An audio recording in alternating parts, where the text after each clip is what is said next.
قانون جب گورنمنٹ نافذ کرتی ہے تو چیزیں بہتر ہونا شروع ہو جاتی ہیں. تو اگر سزائیں ہوں گی تو جرم کم ہوں گے. سزاؤں کو برا نہ کہیں, جرم کو برا کہیں, اور ان جرموں کو روکنے کے لیے شریعت کا ایک قانون ہے. خدا نخواستہ اگر کسی سے کوئی گناہ ہوتا ہے, ایسا جرم ہوتا ہے جس کی شریعت میں سزا ہے, تو اس کو سزا دیں, پھر دیکھیں پیچھے کون کرتا ہے. پرابلم کیا ہے, ہم جب بیرون ملک جاتے ہیں, یورپ جاتے ہیں, دوسرے ملکوں میں جاتے ہیں, کہتے ہیں کیا انصاف ہے, دیکھیں ہم مسلمانوں میں انصاف نہیں ہے, ان ملکوں میں بڑا جسٹس ہے. فوراً جواب ملتا ہے, جناب یہی تو قرآن نے کہا تھا, ہم نے اپنے کاموں کو نہیں نافذ کیا نا.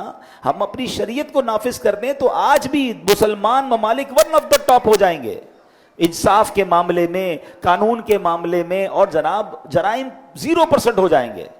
پرابلم یہ ہے ہم قرآن کو بھلا بیٹھے, شریعت کو بھلا بیٹھے, اور دوسری قوموں سے انسپریشن لیتے ہیں.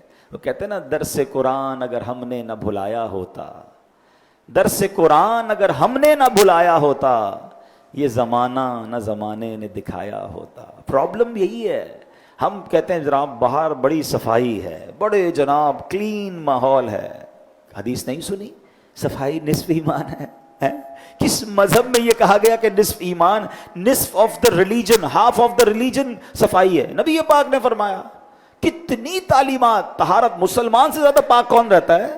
بار بار وضو کرنے کا کیوں کہا گیا آپ کو؟ غسل کرنے کا کیوں کہا گیا؟ جمعے کو غسل فرض بھی نہیں ہے تو جمعے کو سنت ہے, سنت والا غسل کریں. بار بار صفائی, پاکیزگی, پیورٹی. اسلام ہماری تو نماز کی شرائط میں سے طہارت ہے.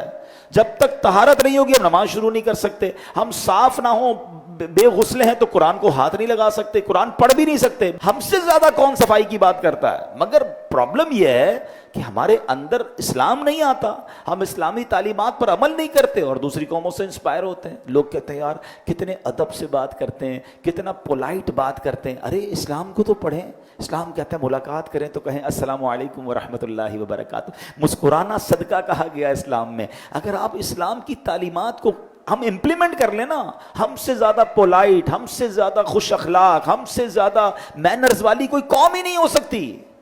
ہم خامہ خواہ دوسرے لوگوں سے متاثر ہو رہے ہیں. ہمارے نبی علیہ الصلوۃ والسلام تو رول ماڈل ہے نا. نہ ان کو پڑھا, نہ ان کو سمجھا, نہ ان کو فالو کیا, اور دوسرے لوگوں نے ہماری کتابوں سے اٹھایا, امپلیمنٹ کر لیا.